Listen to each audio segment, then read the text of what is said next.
Dear student, in this video lecture, we are going to discuss nucleic acid biochemistry. Nucleic acid के नाम से हम सभी familiar हैं। ये हमारी बॉडी के सेल्स के न्यूक्लियस में एक स्पेसिफिक टाइप का बायोमॉलिक्यूल पाया जाता है जिसको हम न्यूक्लिक एसिड कहते हैं। क्योंकि इसकी एसिडिक नेचर है इसलिए यहाँ इसके नाम में हमेशा आप देखोगे कि इसमें एसिड जो है वो सफिक्स आपको मिलेगा जो कि इसकी एसिडिक नेचर को शो करता है। न्यूक्लिक इसलिए कहते हैं क्योंकि ये न्यूक्लियस में यूजुअली पाया जाता है। न्यूक्लिक एसिड बायोकेमिस्ट्री में यहाँ हम मॉलिक्यूलर एस्पेक्ट जो हैं उनको ना देख के इसकी बायोकेमिस्ट्री से जुड़े हुए जो पॉइंट्स हैं उसको डिस्कस करेंगे। तो न्यूक्लिक एसिड जो है अगर हम देखें तो nucleic acid is a polyanion polymer of nucleotide. तो अगर मैं न्यूक्लिक एसिड को डिफाइन करूं तो polymer of polymer of nucleotide. अब यहाँ पे बात आती है कि भाई ये न्यूक्लियोटाइड क्या है, तो इसको हम सीक्वेंशली देखेंगे कि जो न्यूक्लिक एसिड हैं ये पॉलीमर ऑफ न्यूक्लियोटाइड हैं एंड न्यूक्लिक एसिड जो है या न्यूक्लियोटाइड जो हैं किसी भी पॉलीमर ऑफ न्यूक्लियोटाइड। अब अगर मैं ये देखूं कि ये न्यूक्लियोटाइड क्या है तो किसी भी न्यूक्लियोटाइड में मुझे तीन चीज़ें बेसिकली दिखेंगी। पहला दिखेगा मुझे वहाँ पे नाइट्रोजन बेस कि वहाँ पे कौन सा नाइट्रोजन बेस है या नाइट्रोजन बेस क्या है। इन सारी चीज़ों को आगे हम डिटेल डिस्कस करेंगे। न्यूक्लियोटाइड में दूसरा मॉलिक्यूल जो मुझे मिलता है वो होता है शुगर, और न्यूक्लियोटाइड में तीसरा जो कंपोनेंट मुझे यहाँ पे मिलता है वो होता है फॉस्फेट ग्रुप, तो जो फॉस्फेट ग्रुप है वो यहाँ पे थर्ड कंपोनेंट हो जाता है। तो जो न्यूक्लियोटाइड है यहाँ पे आपको इतना आइडिया तो लग गया कि न्यूक्लियोटाइड जो है वो तीन कंपोनेंट से मिलके बना है, nitrogen base, sugar and phosphate group. जो नाइट्रोजन बेस हैं ये दो तरीके के होते हैं, प्यूरीन एंड पायरिमिडीन। तो जो प्यूरीन है प्यूरीन एंड दूसरी जो कैटेगरी है वो है पायरिमिडीन। अब इनमें क्या डिफरेंस है वो भी हम देखेंगे, लेकिन अभी हम जस्ट जनरल वो चीज़ें देख रहे हैं। प्यूरीन के अंदर जो नाइट्रोजन बेस हम पढ़ते हैं वो है एडेनिन एंड गुएनिन, तो एडेनिन एंड गुएनिन, दूसरा पायरिमिडीन के अंदर जो हम नाइट्रोजन बेस पढ़ते हैं वो है cytosine, cytosine, uracil, cytosine, uracil and thymine, तो इस तरीके से ये नाइट्रोजन बेस यहाँ पाए जाते हैं। एडेनिन को हम ए से डिनोट करते हैं, गुएनिन को हम जी से रिप्रेजेंट करेंगे, जो एब्रीविएशन है, साइटोसिन को हम सी से रिप्रेजेंट करते हैं, यूरेसिल को यू से रिप्रेजेंट करते हैं और थाइमीन को हम टी से रिप्रेजेंट करते हैं। शुगर जो है यहाँ पे 5 कार्बन शुगर होती है, जिसको कि हम पेंटोज शुगर कहते हैं। अब पेंटोज शुगर के अंदर यहाँ पे जो शुगर पाई जाती है वो राइबोज एंड डीऑक्सीराइबोज, दो तरह की शुगर यहाँ पे मिलेगी, अब कहाँ पे राइबोज शुगर मिलेगी, कहाँ डीऑक्सीराइबोज शुगर मिलेगी वो हम देखेंगे। तो जो आरएनए मॉलिक्यूल होता है वहाँ पे राइबोज शुगर मिलती है और जो डीएनए मॉलिक्यूल होता है वहाँ पे डीऑक्सीराइबोज शुगर यहाँ पे आपको मिलेगी। अब इन दोनों शुगर्स में क्या डिफरेंस है वो आगे हम देखेंगे। Phosphate group DNA RNA all type के न्यूक्लियोटाइड्स में यहाँ पाया जाएगा। फॉस्फेट ग्रुप जो है वो यहाँ पे नेगेटिव चार्ज भी इसको प्रोवाइड करता है, तो रेस्पॉन्सिबल फॉर नेगेटिव चार्ज। तो डीएनए पे जो नेगेटिव चार्ज है उसके लिए मेनली रेस्पॉन्सिबल कौन सा ग्रुप है, उसके लिए मेनली रेस्पॉन्सिबल है फॉस्फेट ग्रुप, तो इसकी वजह से ही यहाँ पे नेगेटिव चार्ज आता है। अब किसी न्यूक्लिक एसिड मॉलिक्यूल पे चार्ज को कैसे कैलकुलेट करना है वो आगे हम डिस्कस करेंगे। तो यहाँ पे हमने ये देखा कि जो न्यूक्लिक एसिड है वो न्यूक्लियोटाइड का पॉलीमर है, मतलब वहाँ पे न्यूक्लियोटाइड जो होते हैं वो एक के बाद एक सीक्वेंस में ऐड होते चले जाते हैं, और यहाँ पे जो न्यूक्लियोटाइड हैं जो पॉलीमर हैं वो लिंक्ड बाई कौन से बॉन्ड्स लिंक्ड होते हैं, तो कोई बॉन्ड भी तो होता होगा, तो लिंक्ड बाई फॉस्फोडाइएस्टर बॉन्ड। ये भी हम देखेंगे कि इसको हम फॉस्फोडाइएस्टर बॉन्ड क्यों कहते हैं, तो linked by phosphodiester bond, right. तो यहाँ पे जो न्यूक्लियोटाइड है वो फॉस्फोडाइएस्टर बॉन्ड से जुड़े रहते हैं, और इस तरीके से each nucleotide consist 3 structural component, nitrogen base, sugar and phosphate group. अब ये तो एक जनरल आउटलाइन है, इतना जो है यूजुअली हम इनिशियल 12th लेवल पे हम पढ़ चुके होते हैं, लेकिन बहुत सारी ऐसी चीज़ें हैं जो हमें वहाँ पे 12th के लेवल पे हम उन चीज़ों को कंसिडर नहीं करते, लेकिन अगर हम कंपटीशन के पॉइंट ऑफ व्यू से अगर उन चीज़ों को देखें तो वो बहुत इंपॉर्टेंट हो जाती हैं और बहुत ही अच्छे क्वेश्चंस वहाँ से डिजाइन होते हैं। तो यहाँ पे आगे बढ़ते हैं, तो यहाँ हम न्यूक्लियोटाइड, नाइट्रोजन बेस, इसको थोड़ा सा यहाँ डिस्कस कर लेते हैं। देखिए, किसी भी न्यूक्लिक एसिड के अंदर जो न्यूक्लियोटाइड है उसमें मैंने 3 चीज़ें बताई। मैंने उसमें एक तो नाइट्रोजन बेस बताया, राइट, दूसरा उसमें शुगर बताया, और तीसरा उसमें फॉस्फेट ग्रुप बताया।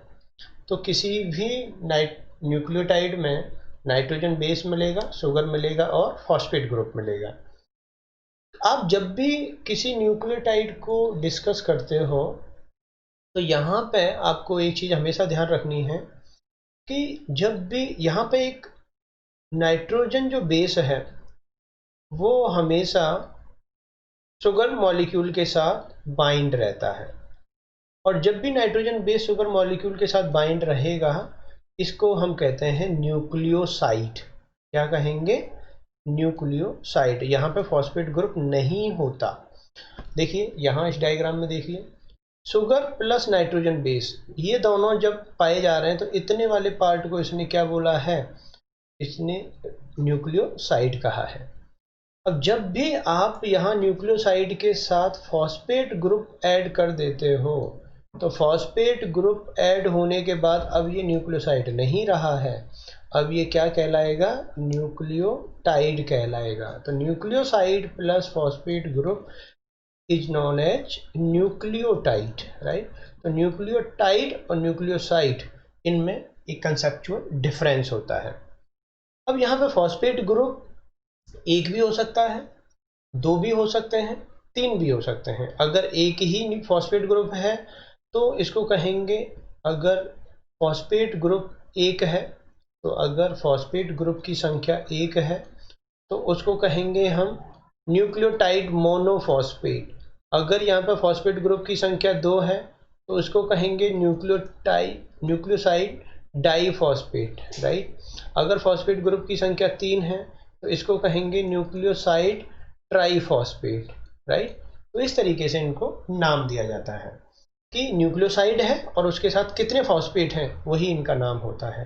तो NMP न्यूक्लियोसाइड मोनोफॉस्फेट अगर एक ही फॉस्फेट ऐड है, NDP न्यूक्लियोसाइड डाईफॉस्फेट अगर वहाँ 2 फॉस्फेट ग्रुप हैं, और अगर वहाँ 3 फॉस्फेट ग्रुप हैं तो उसको कहेंगे हम न्यूक्लियोसाइड ट्राईफॉस्फेट। अब वहाँ पे न्यूक्लियोसाइड के अंदर जो नाइट्रोजन बेस है उसके बेस पे उस न्यूक्लियोसाइड को नाम दे दिया, आगे हम उसको डिस्कस करेंगे। तो यहाँ तक आपने देखा कि न्यूक्लियोसाइड जो है वो नाइट्रोजन बेस प्लस शुगर के मिलने से बनता है, और न्यूक्लियोसाइड में अगर आप फॉस्फेट ग्रुप ऐड कर देते हो तो वो अब न्यूक्लियोटाइड कहलाता है, and this is the unit of nucleic acid. और ये जो न्यूक्लियोटाइड है इसी के पॉलीमराइजेशन से, राइट, आपको आगे चल के क्या मिलेगा, न्यूक्लिक एसिड मिलेगा। और यहाँ पे कौन से बॉन्ड से ये जुड़े हुए हैं, फॉस्फोडाइएस्टर बॉन्ड से। तो यहाँ पे देखिए न्यूक्लियोटाइड में अगर एक बॉन्ड होता तो मोनो, राइट, न्यूक्लियोसाइड मोनोफॉस्फेट। अगर यहाँ 2 फॉस्फेट बॉन्ड हैं ये, तो ये क्या हो गया, डाई हो गया, न्यूक्लियोसाइड डाईफॉस्फेट। और यहाँ अगर 3 फॉस्फेट बॉन्ड हैं तो अब ये क्या कहलाया, न्यूक्लियोसाइड ट्राईफॉस्फेट। तो ये तो एक स्ट्रक्चरल ओरिएंटेशन है कि न्यूक्लियोसाइड, न्यूक्लियोटाइड और ये किस तरीके से अरेंज होते हैं और किस तरीके से ये कंसेप्चुअली इनको आपको प्रोनाउंस करना है। किसी भी न्यूक्लियोसाइड में जो शुगर मॉलिक्यूल होता है वो 5 कार्बन शुगर है, और यहाँ पे ये जो शुगर मॉलिक्यूल है ये यहाँ पे फर्स्ट कार्बन एटम होता है, राइट। इसका मतलब किसी भी शुगर का first carbon atom nitrogen base से जुड़ा होता है। ये जो यहाँ पे जुड़ा हुआ है ये क्या है, ये नाइट्रोजन बेस है। अब ये नाइट्रोजन बेस में यहाँ पे जो एटम होता है ये हमेशा नाइट्रोजन होता है। अब ये जो नाइट्रोजन की पोजीशन है, या तो ये N1 पोजीशन हो सकती है या ये N9 पोजीशन हो सकती है। अगर आप पायरिमिडीन की बात करें तो यहाँ N1 पोजीशन होती है, और अगर ये प्यूरिन के नाइट्रोजन बेस से जुड़ा हुआ है तो ये कौन सी पोजीशन होगी, N9 पोजीशन। और ये जो बॉन्ड पाया जाता है इस बॉन्ड को हम कहते हैं beta N glycosidic bond, right. तो देखिए ग्लाइकोसिडिक जो बॉन्ड है ये दो तरीके का होता है। अगर कार्बोहाइड्रेट में पाया जाएगा तो वो ओ ग्लाइकोसिडिक बॉन्ड है, राइट। ये हमेशा याद रखना, ये बड़ी इंपॉर्टेंट चीज़ है, अक्सर हम ध्यान नहीं देते इन चीज़ों पर, और कभी कभी यही चीज़ें हमारे कंसेप्चुअल चीज़ों में कन्फ्यूजन पैदा करती हैं। तो जैसे आप ग्लाइकोसिडिक बॉन्ड को देखोगे तो जो ग्लाइकोसिडिक बॉन्ड है ये हमेशा देखना कार्बोहाइड्रेट मॉलिक्यूल के साथ ही पाया जाएगा। अगर कार्बोहाइड्रेट मॉलिक्यूल जो है, देखिए, तो ये ग्लाइकोसिडिक बॉन्ड दो तरीके का होता है, ओ ग्लाइकोसिडिक बॉन्ड और एन ग्लाइकोसिडिक, राइट।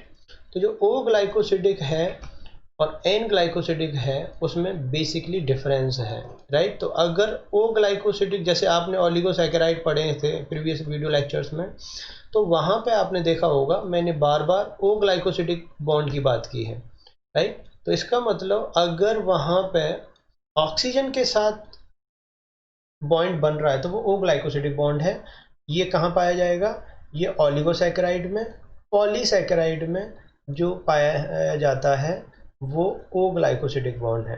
लेकिन अगर ग्लाइकोसिडिक बॉन्ड में शुगर मॉलिक्यूल नाइट्रोजन एटम के साथ जुड़ा हुआ है तो वो ओ ग्लाइकोसिडिक नहीं पाया कहलाता, वो एन ग्लाइकोसिडिक लिंकेज कहलाता है। और ये सिचुएशन मिलेगी आपको न्यूक्लियोटाइड में, या ये कहें न्यूक्लिक एसिड में। तो न्यूक्लिक एसिड में आपको ये सिचुएशन देखने को मिलेगी। अब न्यूक्लिक एसिड में डीएनए आरएनए दो तरीके के न्यूक्लिक एसिड होते हैं, दोनों में आपको ये सिचुएशन मिलेगी। तो अगर ग्लाइकोसिडिक बॉन्ड ऑक्सीजन से जुड़ा हुआ है, मतलब ऑक्सीजन के थ्रू जो है ग्लाइकोसिडिक बॉन्ड का फॉर्मेशन हो रहा है, तो वो ग्लाइकोसिडिक, जैसा कि हमने ओलिगोसैकेराइड और पॉलीसैकेराइड में देखा। अगर वो बॉन्ड जो है नाइट्रोजन के साथ जुड़ा हुआ है, जैसा कि हमने नाइट्रोजन बेस में देखा, तो यहाँ पे इसको एन ग्लाइकोसिडिक लिंकेज कहते हैं। ये एक कंसेप्चुअल डिफरेंस है। अब यहाँ पे जो न्यूक्लियोसाइड है उसमें हमने देखा कि भाई जो शुगर मॉलिक्यूल है वहाँ पे नाइट्रोजन बेस प्लस शुगर जुड़ा रहता है, और ये नाइट्रोजन बेस प्लस शुगर कौन से बॉन्ड से जुड़े रहते हैं, बीटा एन ग्लाइकोसिडिक बॉन्ड से। तो इसको कहेंगे हम बीटा एन ग्लाइकोसिडिक बॉन्ड। अब इसके बारे में हम बात कर चुके हैं बीटा एन ग्लाइकोसिडिक बॉन्ड के बारे में, तो और मैं इसके बारे में अब ज़्यादा बात नहीं करूँगा। अब आगे आते हैं हम थोड़ा सा नाइट्रोजन बेस पे, कि ये जो नाइट्रोजन बेस हैं ये क्या हैं और कितने टाइप के होते हैं, राइट। तो जो नाइट्रोजन बेस हैं ये दो तरीके के होते हैं, प्यूरिन एंड पायरिमिडीन। तो ये आपने नोट डाउन कर लिया होगा, इसको मैं यहाँ से हटा देता हूँ। जो नाइट्रोजन बेस हैं प्यूरिन एंड पायरिमिडीन दो तरीके के होते हैं। प्यूरिन जो होते हैं वो double cycle ring nitrogen base होते हैं, और पायरिमिडीन जो होते हैं वो सिंगल साइकिल होते हैं। तो देखिए प्यूरिन के अंदर मैंने आपको बताया था कि आपको दो नाइट्रोजन बेस मिलेंगे, एडेनिन एंड गुएनिन, और पायरिमिडीन के अंदर आपको तीन नाइट्रोजन बेस मिलेंगे, साइटोसिन, थायमिन एंड यूरेसिल। जिसमें अगर डीएनए है आरएनए है, दोनों में जो है बोथ डीएनए आरएनए दोनों में आपको ये मिलेंगे एडेनिन एंड गुएनिन। लेकिन अगर आप आरएन यहाँ पे देखो पायरिमिडीन में, तो डीएनए के अंदर जो है वो साइटोसिन एंड थायमिन मिलेगा, और आरएनए के अंदर आपको साइटोसिन एंड यूरेसिल मिलेगा। इसका मतलब आरएनए के अंदर थायमिन नहीं पाया जाता, थायमिन की जगह पे यहाँ यूरेसिल पाया जाता है। तो ये तो रही एक जनरल बात कि कौन सा बेस कहाँ मिलता है, राइट। अब अगर हम ये देखें कि किस बेस की किस तरीके से स्ट्रक्चर होती है, तो देखिए पहले तो आपको एक जनरल स्ट्रक्चर याद रखनी पड़ेगी, क्योंकि अक्सर जो है हम इनकी स्ट्रक्चर जो है इनको थोड़ा सा कंफ्यूज कर जाते हैं और कई बार स्ट्रक्चर से ही क्वेश्चन हमारे कंपटीशन में हमारे सामने आ जाता है। तो देखिए इनकी स्ट्रक्चर को कैसे याद करेंगे। इसका एक सिंपल सा एक फंडा है। जैसे जब मैं ये कहता हूँ कि आपको सबसे पहले प्यूरीन की स्ट्रक्चर देखनी है, इधर में पी यू मतलब प्यूरीन और पी वाई मतलब पायरिमिडीन। तो जब मैं प्यूरीन की स्ट्रक्चर बनाता हूँ तो प्यूरीन की स्ट्रक्चर डबल साइकिल होती है और इस तरीके से आप एक बेंजीन रिंग लीजिए और उस बेंजीन रिंग के साथ आप जो है एक 5 साइड मेंबर वाली रिंग फ्यूज कर दीजिए इस तरीके से। ये हो गई प्यूरीन की एक बेसिक स्ट्रक्चर। यहाँ पे आपको नाइट्रोजन देना है, यहाँ यहाँ राइट, और या आप जो है यहाँ, इसमें टोटल आपको 4 नाइट्रोजन देने हैं रिंग में, ठीक है। पायरिमिडीन जो है उसकी सिंगल बेंजीन रिंग जैसी स्ट्रक्चर ही होती है और जो ये वाली रिंग है प्यूरीन की, यही पायरिमिडीन है। तो इसका मतलब यहाँ पे नाइट्रोजन देना है आपको और यहाँ पे नाइट्रोजन देना है, राइट। अब ये देखिए मैं एक प्रोटोटाइप बता रहा हूँ किस तरीके से आपको याद करना है। तो जो प्यूरीन है वो डबल रिंग स्ट्रक्चर है, राइट, डबल साइक्लिक रिंग, जबकि जो पायरिमिडीन है वो सिंगल रिंग है, राइट। तो पायरिमिडीन में जो है डबल रिंग स्ट्रक्चर नहीं पाई जा रही है, यहाँ सिंगल रिंग स्ट्रक्चर पाई जा रही है। तो यहाँ पे जो नंबरिंग है प्यूरीन के अंदर, आपको नंबरिंग इस कार्बन एटम से करनी है, 1 2 3 4 5 6 7 8 और 9, तो N9। और इस N9 कार्बन के साथ वो जो है नीचे की तरफ शुगर मॉलिक्यूल से जुड़ा रहता है। तो इस बॉन्ड को कहते हैं हम बीटा एन ग्लाइकोसिडिक बॉन्ड। जो N9 कार्बन और शुगर मॉलिक्यूल के फर्स्ट कार्बन C1 कार्बन के बीच में बन रहा है, इसको कहेंगे हम बीटा एन ग्लाइकोसिडिक बॉन्ड। अब ये जो है प्यूरीन में, अगर आप ये देखो कि प्यूरीन के अंदर मैंने 2 नाइट्रोजन बेस बताए, एडेनिन और ग्वानिन। तो एडेनिन के अंदर आपको 7th पोजीशन पे NH2 ग्रुप दिखेगा, जबकि ग्वानिन के अंदर आपको 8th पोजीशन पे NH2 दिखेगा, राइट। और देखिए पहले तो एडेनिन को देखिए, बाकी सारी स्ट्रक्चर वही है, जैसे ये 1 2 3 4 5 6 7 8 और 9, ये N9 है, ये तो ग्लाइकोसिडिक बॉन्ड बनाएगा। और यहाँ पे N7 पोजीशन पे आपको NH2 ग्रुप दिख रहा है, जबकि ग्वानिन में ये जो N7 NH2 ग्रुप है वो N7 पे ना होकर N8 पे होगा और N7 पे ऑक्सीजन होगी। तो इस तरीके से आपको ध्यान रखना है कि प्यूरीन के अंदर आपको 2 नाइट्रोजन बेस देखना है, एडेनिन। एडेनिन में N7 पोजीशन पे आपको NH2 ग्रुप ध्यान रखना है, ठीक है। और ग्वानिन के अंदर N7 पे NH2 नहीं है, वहाँ पे ऑक्सीजन है, राइट, और N8 पोजीशन पे NH2 है, ठीक है। तो इस तरीके से आपको ये चीज़ें बॉन्ड पोजीशन ध्यान रखनी है कि इन दोनों में, देखिए बेसिक स्ट्रक्चर तो यही है, लेकिन इन दोनों में जो 2 मेंबर है एडेनिन और ग्वानिन, उन दोनों के बीच में क्या डिफरेंस क्या है। तो वो डिफरेंस है कि एडेनिन के अंदर N7 पोजीशन पे NH2 ग्रुप पाया जाता है, जबकि ग्वानिन के अंदर N7 पे NH2 नहीं है, यहाँ ऑक्सीजन है, और N8 पे NH2 है। बाकी वो प्रोटोटाइप स्ट्रक्चर के हिसाब से आपको याद करना है। ये तो रहा प्यूरीन की बात। अब हम करें पायरिमिडीन की बात। तो पायरिमिडीन के अंदर हमने 3 जो है वो देखे थे कि यहाँ पे 3 नाइट्रोजन बेस होते हैं, साइटोसिन, यूरेसिल एंड थाइमीन। तो यहाँ पे पायरिमिडीन में देखिए, पायरिमिडीन में डिफरेंस क्या आ रहा है। पायरिमिडीन में साइटोसिन में देखना है, थाइमीन में देखना है एंड यूरेसिल में देखना है, ठीक है। तो पहले साइटोसिन में देखिए। साइटोसिन में N6 पोजीशन पे जो है NH2 है, देखिए क्योंकि 1 2 3 4 5 6, ठीक है।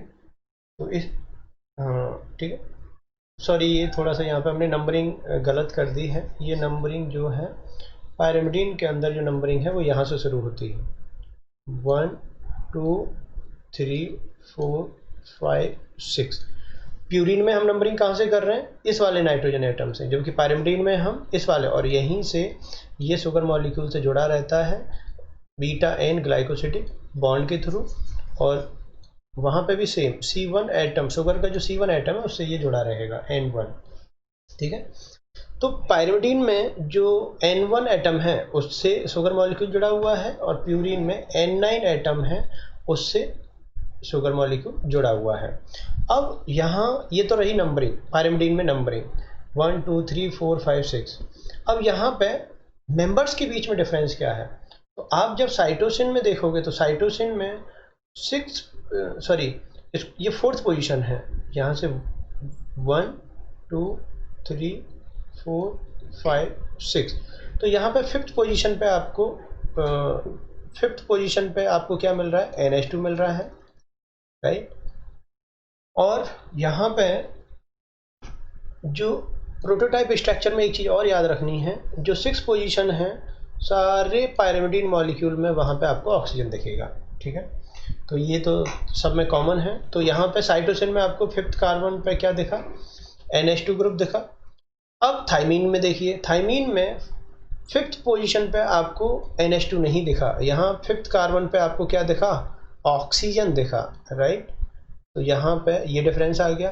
और यूरेसिल में जो है 5th पोजीशन पे तो ऑक्सीजन है ही, लेकिन 5th पोजीशन के साथ साथ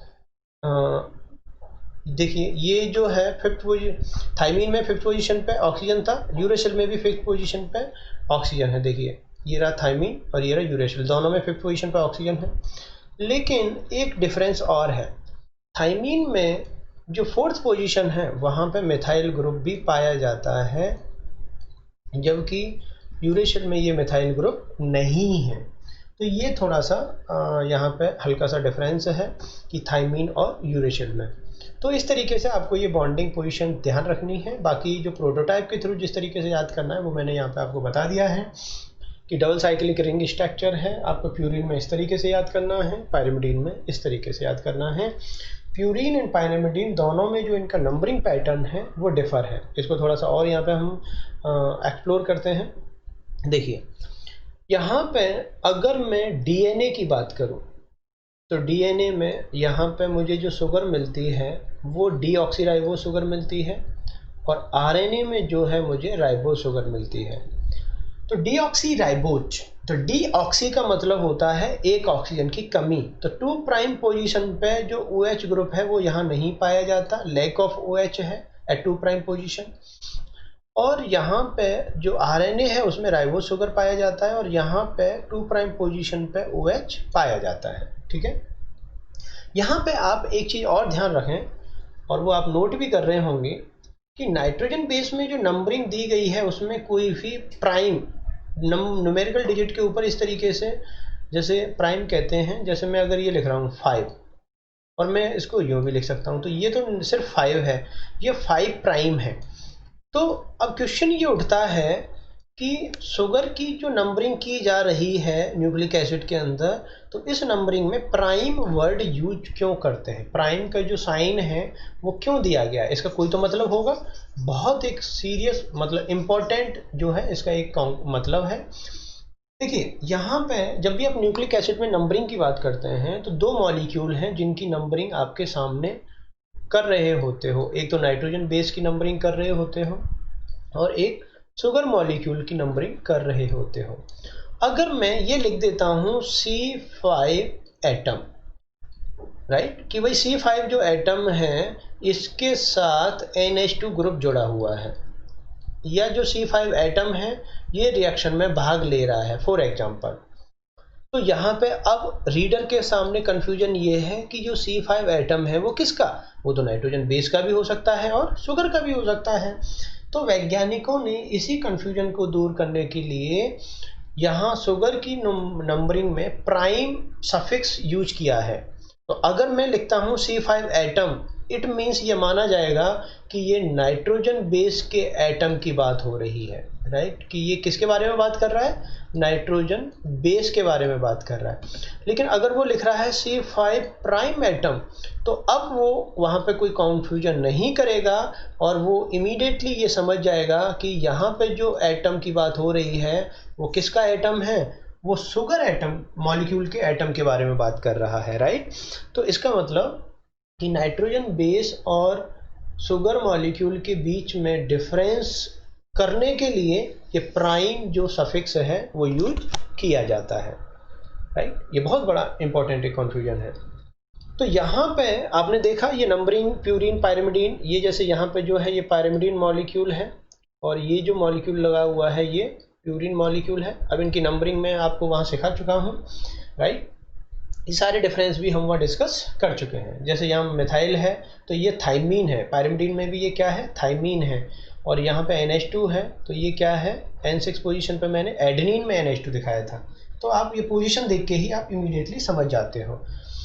तो यहाँ पे ये जो बॉन्ड है ये बॉन्ड कहलाता है बीटा एन ग्लाइकोसिडिक बॉन्ड। क्या कहलाएगा, बीटा एन ग्लाइकोसिडिक बॉन्ड, ठीक है। अब मैं इस बॉन्ड की बात तो कर चुका हूँ लेकिन मैं फिर से इस बॉन्ड की बात कर रहा हूँ, तो इसका मतलब कुछ ना कुछ यहाँ पे भी है जिसको हमें डिस्कस करना है।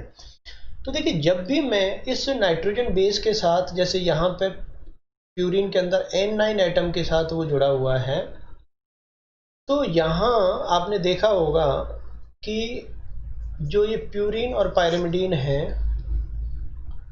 ये ग्लाइकोसिडिक बॉन्ड दो तरीके से रोटेट कर सकता है।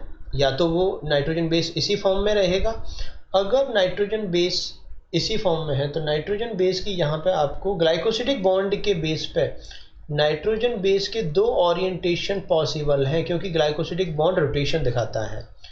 तो यहाँ पे कौन कौन से कन्फर्मेशन है, सिन और एंटी, ठीक है, सिन और एंटी कन्फर्मेशन। तो ये जो नाइट्रोजन बेस के जो कन्फर्मेशन है ये कितने टाइप के कन्फर्मेशन न्यूक्लिक एसिड के अंदर वो शो कर रहा है, दो तरीके के, सिन और एंटी।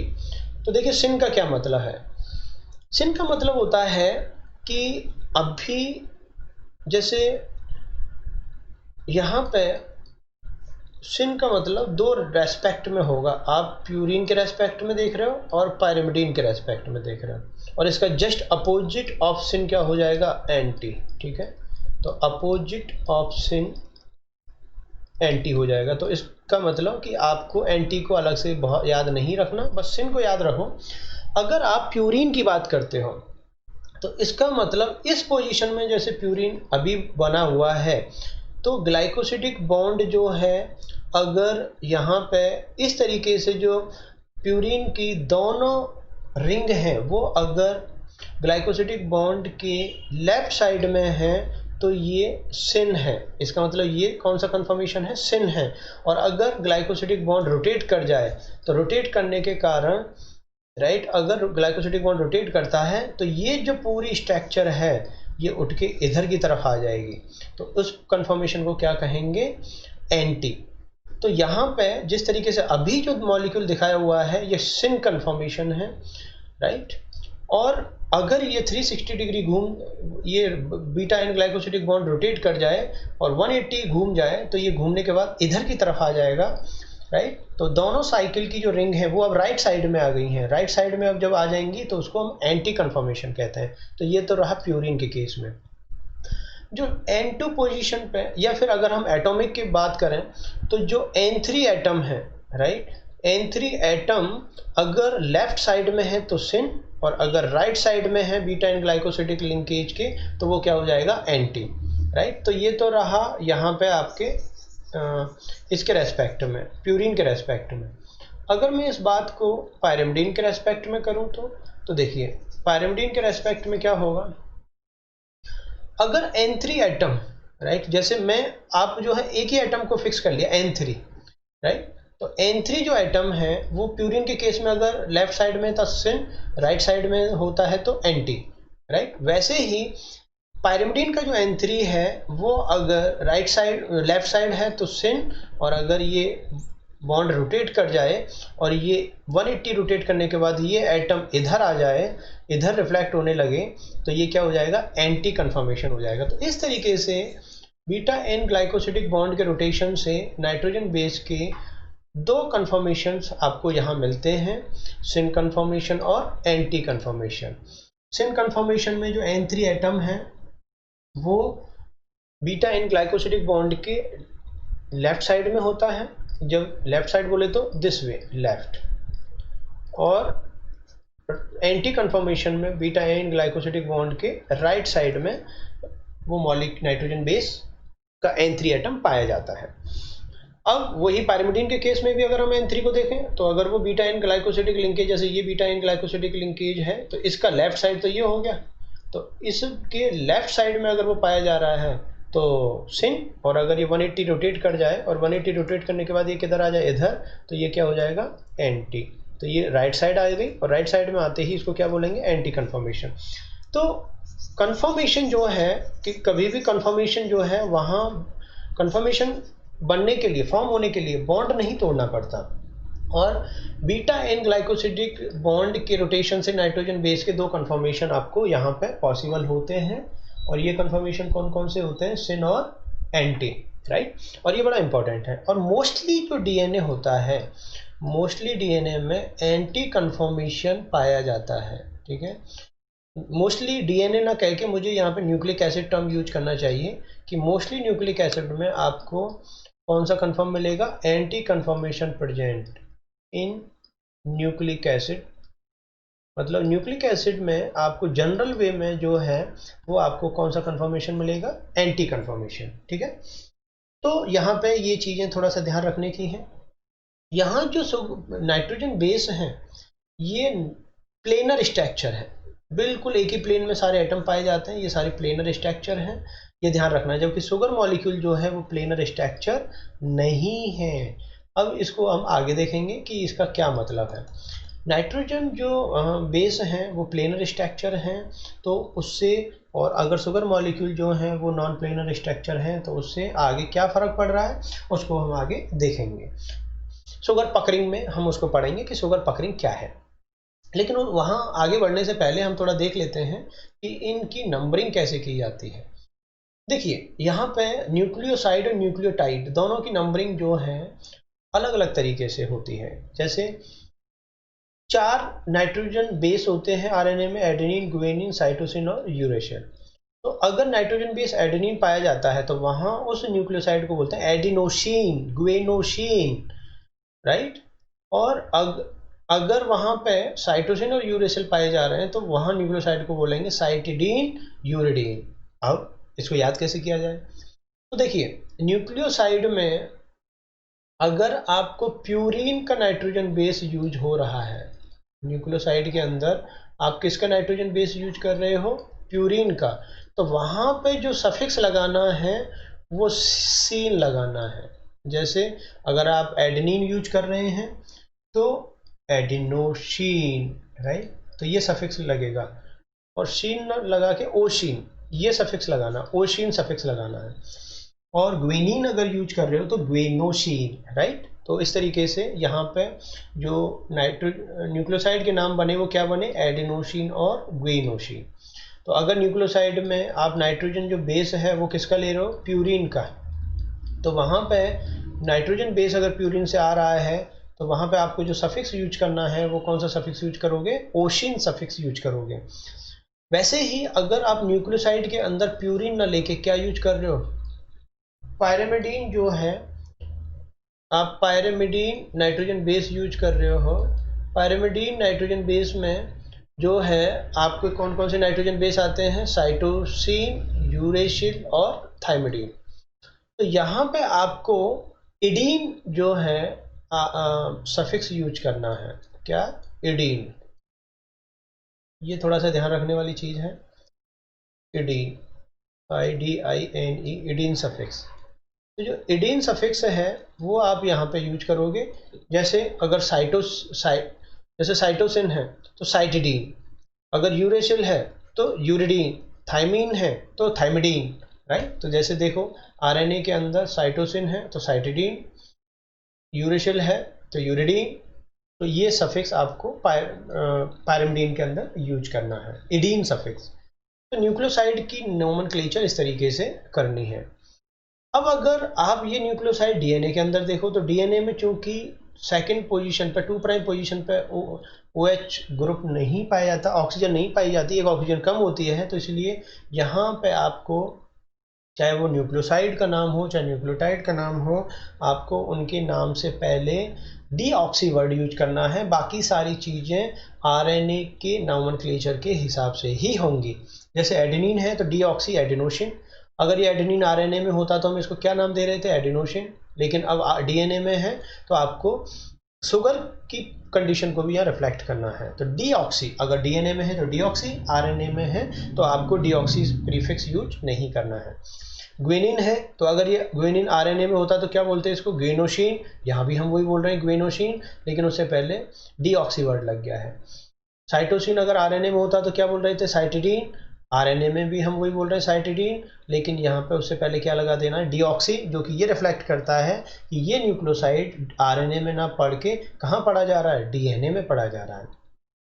थाइमीन जो है, चूंकि आरएनए में तो यूरेसिल पाया जाता है और डीएनए में यूरेसिल की जगह क्या मिलेगा, थाइमीन मिलेगा, तो यहाँ पे डीऑक्सी थाइमिडीन, तो देखो यहाँ यूरिडीन था, अब यहाँ थाइमिडीन हो गया और उससे पहले आप डीऑक्सी प्रीफिक्स लगा देना है।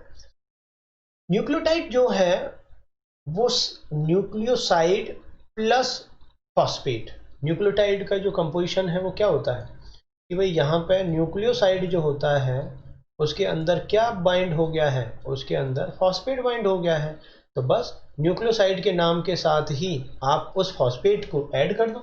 तो एडेनिन अगर नाइट्रोजन बेस है तो न्यूक्लियोसाइड, न्यूक्लियोसाइड में क्या बोलते थे, एडेनोसिन, तो बस एडेनोसिन आ गया ना, एडेनोसिन। अब 5 प्राइम पोजीशन पे फॉस्फेट ग्रुप है, कितने फॉस्फेट है, एक, इसीलिए क्या आ गया, 5 प्राइम मोनो फॉस्फेट, उसी को हम कहते हैं AMP। अगर ग्वेनिन है तो ग्वेनोशीन, तो यहाँ पे देखो न्यूक्लियोसाइड ग्वेनोशीन, अब फॉस्फेट की पोजीशन को दिखा दो, 5 प्राइम मोनो फॉस्फेट GMP। वैसे ही cytidine 5 prime mono phosphate CMP, uridine 5 prime mono phosphate UMP। ठीक है, अब यहाँ पे भी वही न्यूक्लियोसाइड प्लस फॉस्फेट न्यूक्लियोटाइड होता है, तो वही जैसे यहाँ अगर न्यूक्लियोसाइड को हम एडेनिन होने पर न्यूक्लियोसाइड को हम डीऑक्सी एडेनोसिन कह रहे हैं, तो डीऑक्सी एडेनोसिन, बस उसकी आप फॉस्फेट की पोजीशन दिखा दो, 5 प्राइम मोनो फॉस्फेट। तो कहने का मतलब है कि कभी कभी वो न्यूक्लियोसाइड और न्यूक्लियोटाइड के नाम में से क्वेश्चन पूछ लेता है, तो न्यूक्लियोसाइड जो है उनकी नोमेनक्लेचर कैसे करनी है वो हमने यहाँ डिस्कस किया, और न्यूक्लियोटाइड जो है उसकी नोमेनक्लेचर कैसे करनी है वो हमने यहाँ पे आपके सामने डिस्कस किया। तो न्यूक्लियोटाइड जो है वो हो जाएगा न्यूक्लियोसाइड प्लस फॉस्फेट, राइट, और फॉस्फेट की पोजीशन प्लस कितने फॉस्फेट है, अगर एक फॉस्फेट है तो मोनोफॉस्फेट, दो है तो डाइफॉस्फेट, और अगर तीन है तो ट्राइफॉस्फेट। अगर मैं ये बोल रहा हूँ एडिनोसिन 5 प्राइम मोनोफॉस्फेट, इसका मतलब एक ही फॉस्फेट है। अगर मैं बोल रहा हूँ एडिनोसिन डाइफॉस्फेट, इसका मतलब दो फॉस्फेट है, ADP आ जाएगा। और अगर मैं बोल रहा हूँ ट्राइफॉस्फेट, इसका मतलब एडिनोसिन के साथ 3 फॉस्फेट बाइंड हैं, तो यहाँ पे हर न्यूक्लियोटाइड के 3 टाइप हो गए, AMP, ADP और ATP। अगर फॉस्फेट एक ही है तो 1 फॉस्फेट, इसलिए एडिनोसिन 5 प्राइम मोनोफॉस्फेट कहते हैं। अगर फॉस्फेट 2 है तो यहाँ पे फॉस्फेट 2 होने के कारण इसको कहेंगे एडिनोसिन 5 प्राइम डाइफॉस्फेट। और यहाँ अगर 3 फॉस्फेट है, यूजुअली 5 प्राइम पोजीशन हम कई बार वर्ड जो नोमेनक्लेचर है वहाँ यूज नहीं करते, हटा दिया जाता है, लेकिन बेटर होगा कि अगर आपको रिटन में लिखना पड़ रहा है तो वो 5 प्राइम पोजीशन लिखिए, अदरवाइज ऑब्जेक्टिविटी में कई बार 5 प्राइम पोजीशन आपको दिखेगी नहीं। और अगर ATP देखें तो यहाँ पे आप जो है कितने फॉस्फेट देखेंगे, 3, तो इसलिए इसको कहते हैं एडिनोसिन ट्राइफॉस्फेट। तो कहने का मतलब है कि नोमेनक्लेचर न्यूक्लियोसाइड का याद रखना है, न्यूक्लियोटाइड का, न्यूक्लियोसाइड प्लस फॉस्फेट, फॉस्फेट कितना है वो उसके उसमें नाम में ऐड कर दीजिए। अगर एक ही फॉस्फेट है तो मोनोफॉस्फेट, 2 है तो डाइफॉस्फेट, 3 है तो ट्राइफॉस्फेट। तो न्यूक्लियोसाइड प्लस फॉस्फेट के हिसाब से ही आप न्यूक्लियोटाइड का नाम रख सकते हैं, और ऐसे ही रखा भी जाता है। तो आपको सिर्फ न्यूक्लियोसाइड के जो सफिक्स हैं वो याद रखना है कि अगर आप न्यूक्लियोसाइड में प्यूरिन न्यूक्लियोसाइड का नाम दे रहे हो तो ओसीन सफिक्स आएगा, और अगर आप पायरिमिडीन न्यूक्लियोसाइड का नाम दे रहे हो तो आपको वहाँ पे कौन सा सफिक्स यूज करना है, इडीन सफिक्स आपको वहाँ यूज करना है। और नाइट्रोजन बेस की जो कन्फॉर्मेशन है सिन और एंटी, वो भी हमने यहाँ पे डिस्कस कर लिए। अब यहाँ पे एक और बड़ी इंपॉर्टेंट चीज आती है, वो है शुगर पकरिंग। एक कंसेप्ट आती है शुगर पकरिंग। देखिए, पकड़ एक वर्ड आता है, शुगर पकरिंग, ठीक है। शुगर पकरिंग कहते हैं कि जो हमारी 5 कार्बन शुगर है, हमारे डी न्यूक्लिक एसिड में 5 कार्बन शुगर है। ये जो 5 कार्बन शुगर है, इसकी प्रॉपर्टीज अगर हम देखें तो इस शुगर मॉलिक्यूल के अंदर दो प्रॉपर्टीज ऐसी पाई जाती हैं। पहली चीज़ तो ये कि ये जो शुगर है ये नॉन प्लेनर स्ट्रक्चर है। कैसी स्ट्रक्चर है? नॉन प्लेनर स्ट्रक्चर है। और दूसरी, ऑप्टिकल एक्टिविटी जो है वो शो करती है, क्योंकि इसमें एसिमेट्रिक कार्बन है, राइट। तो ये ऑप्टिकल एक्टिविटी भी शो करेगी, ठीक है। दो चीज़ें आपको ध्यान रखनी है। अब चूंकि यहाँ पे हम स्ट्रक्चरल बात कर रहे हैं तो हमारे लिए ज़्यादा काम का क्या पॉइंट हो गया यहाँ? Non planar. तो जो शुगर मॉलिक्यूल है वो नॉन प्लेनर है, और यहाँ पे जब नॉन प्लेनर की बात आती है तो यहाँ दो कंडीशन हमारे सामने आ जाती हैं। तो नॉन प्लेनर जो है, इस सिचुएशन को अगर हम देखें तो नॉन प्लेनर होने के कारण हमारे सामने दो कंडीशन आ जाती हैं कि सारे एटम जो है वो एक ही प्लेन में नहीं है। तो नॉन प्लेनर होने के कारण हमारे सामने कंडीशन आई C2 प्राइम एंडो और C3 प्राइम एंडो। अब ये समझिए ये क्या है। अब चूंकि यहाँ पे मैं कार्बन के साथ प्राइम वर्ड यूज कर रहा हूँ, इसका मतलब मैं किसके एटम की बात कर रहा हूँ? मैं शुगर मॉलिक्यूल के एटम की बात कर रहा हूँ। तो यहाँ पे होता क्या है बच्चों कि ये नाइट्रोजन बेस है, तो जिसके साथ नाइट्रोजन बेस जुड़ा हुआ है वो तो फर्स्ट कार्बन हो गया, उससे जो टच है वो C2, ये हो गया C3, राइट, और ये हो गया C4, राइट, और ये हो गया C5। वैसे ही ये नाइट्रोजन बेस है तो C1, C2, C3, C4, और ये एटम हो गया C5। तो अब देखिए यहाँ पे आपको ये ध्यान रखना है कि अगर C2 कार्बन, जैसे C2 कार्बन अगर प्लेन से ऊपर है, यहाँ देखिए C2 प्राइम एंडो में, तो एंडो का मतलब होता है कि जो एटम C2 और C3 में से कौन सा एटम C5 कार्बन की तरफ है। तो अगर C2 प्राइम कार्बन जो है, अगर शुगर मॉलिक्यूल का सेकंड कार्बन जो है वो C5 कार्बन की तरफ है, और C3 जो कार्बन है वो C5 से दूर की तरफ है। देखिए यहाँ पे C2 एंडो में कि जो C2 प्राइम है वो तो C5 की तरफ है, और जो C3 है वो C5 से दूर है। तो इस तरह की सिचुएशन जब होती है तो इसको बोलते हैं C2 प्राइम एंडो। तो अगर C2 प्राइम कार्बन ऊपर की तरफ है, C5 की तरफ है, तो C3 क्या होगा? उसके अपोजिट होगा। तो जब भी C2 प्राइम एंडो मिलेगा तो C3 जो कार्बन है वो एक्जो सिचुएशन में मिलेगा, मतलब बाहर की तरफ भाग रहा है वो। तो इसका मतलब अगर मैं C2 प्राइम एंडो कह रहा हूं तो ऑटोमेटिकली वहां पे जो C3 कार्बन है वो किस कंडीशन में चला जाता है? एक्जो कन्फर्मेशन कंडीशन में चला जाता है, क्योंकि वो बाहर की तरफ होगा। अब C3 प्राइम एंडो को देखिए। C3 प्राइम एंडो, अगर देखिए एंडो वर्ड जिसके साथ जुड़ रहा है, इसका मतलब वो एटम जो है C5 कार्बन की तरफ है, शुगर मॉलिक्यूल का जो C5 कार्बन है उसकी तरफ है। तो यहाँ पे देखिए, यहाँ पे C3 जो कार्बन है वो C5 कार्बन की तरफ है, तो C3 जो है वो तो रहा C5 की तरफ, लेकिन C2 जो है वो अब क्या हो चुका है? वो अपोजिट डायरेक्शन में हो चुका है। तो इसका मतलब जब भी कभी C3 प्राइम एंडो होगा तो वहां पे C2 प्राइम जो क्या है वो किस सिचुएशन में चला जाएगा? एक्जो सिचुएशन में चला जाएगा। ये आपको हमेशा ध्यान रखना है। तो C2 प्राइम एंडो में जो C2 प्राइम कार्बन है वो C5 कार्बन की तरफ है, शुगर मॉलिक्यूल के C5 प्राइम कार्बन की तरफ है, इसलिए इसको C2 प्राइम एंडो कहते हैं। Near to, right, near to C5 prime carbon of sugar, तो शुगर के C5 कार्बन की तरफ है, इसलिए इसको C2 प्राइम एंडो कह रहे हैं। क्योंकि यहाँ पे जो कौन सा कार्बन है? C3 प्राइम कार्बन जो है, प्राइम कार्बन नियर है टू C5 प्राइम कार्बन। तो जो कार्बन C5 प्राइम कार्बन के नज़दीक है उसी के बेस पे एंडो जो सफिक्स है वो लग जाता है। अब यहाँ पे C3 प्राइम एंडो है तो जो C2 है वो किस सिचुएशन में होगा, एक्जो सिचुएशन में होगा ऑब्वियसली, क्योंकि एक अगर ऊपर की तरफ है तो दूसरा किधर होगा, नीचे की तरफ होगा, राइट। तो इसी चीज फिनोमेना को हम शुगर पकरिंग कहते हैं। शुगर पकरिंग का मतलब है कि जो शुगर मॉलिक्यूल है वो प्लेनर नहीं है, वो नॉन प्लेनर है। तो एक ऊपर है और एक नीचे की तरफ है। तो C2 और C3 इनकी रेस्पेक्टिव पोजीशन कभी एक ही प्लेन में नहीं होती, अलग अलग प्लेन में होती हैं। तो इसी को हम यहाँ पे C2 और C3 प्राइम एंडो से रिफ्लेक्ट करते हैं। अब कहाँ पे कौन सी कंडीशन मिलती है ये थोड़ा सा देख लेते हैं। देखिए C2 प्राइम जो एंडो है, एग्जाम्पल अगर देखें तो ये B DNA में मिलता है, राइट। इसका मतलब हमारे सेल्स में जो वाटसन क्रिक ने जो मॉडल दिया था वो B टाइप DNA था। तो इसका मतलब उन्होंने कौन सा